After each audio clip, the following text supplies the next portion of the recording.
ધાનેરા તાલુકામાં થયેલા રાયડાના પાકમાં આ વખતે જીવાત ના પડવાથી ખેડૂતોએ સારા ઉત્પાદનની અપેક્ષા રાખી છે।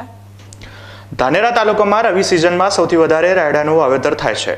જો કે રાયડાનો પાક પાકવા ઉપર આવે એ સમયે પુષ્કળ પ્રમાણમાં રાયડાના પાક ઉપર જીવાત આવતી હોય છે, જેને ગ્રામીણ વિસ્તારમાં મેળો કહેવામાં આવે છે, જેના કારણે રાયડાના પાક ઉપર દાણાને જીવાત નુકસાન કરતી હોય છે, જેના થકી જો વધુ પ્રમાણમાં જીવાત હોય તો ધાર્યા કરતાં ઉત્પાદન ઓછું મળે છે।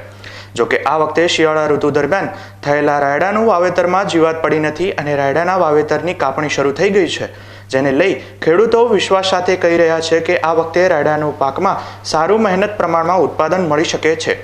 ધાનેરા તાલુકામાં રાયડાનું વાવેતર 36,000 હેક્ટરમાં થયેલું છે।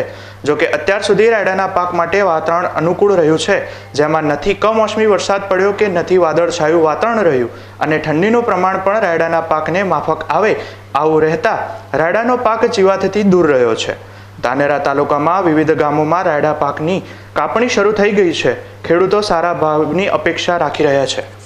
ચાલુ વર્ષ દરમિયાન શરૂઆતમાં ઠંડી હોવાને કારણે કેટલાક ખેડૂતોએ રાયડાનું વાવેતર બીજા વાર કર્યું હતું। જો કે ચાલુ વર્ષ દરમિયાન રાયડાના પાકને કુદરતી કે અન્ય જીવાત સ્વરૂપે નુકસાન થયું નથી, જેને કારણે ખેડૂતોએ કરેલ મજૂરી ઉગી નીકળે તેમ છે। આજના સમયમાં રાયડાનું વાવેતર ધાનેરા તાલુકામાં ખૂબ મોટા પ્રમાણમાં થયેલું હોય। એમાં આ સિઝનમાં એક એવું આપણને ઠંડીનું વાતાવરણ બહુ સારું હતું, ઠંડી લાંબા સમય મળવાથી આ સાલ રાયડામાં કોઈ લાંબુ નુકસાન છે નહીં। આજ દિવસ સુધી હજુ મેલો રાયડામાં નથી પડ્યો, એટલે ખેડૂતોને રાયડો હાલ તો સારો છે। હવે જો સરકાર સારા ભાવ હાલે તો ખેડૂતોને આ સાલ રાયડો બહુ સારો હોય, નુકસાન નથી કોઈ આજ દિવસ સુધી।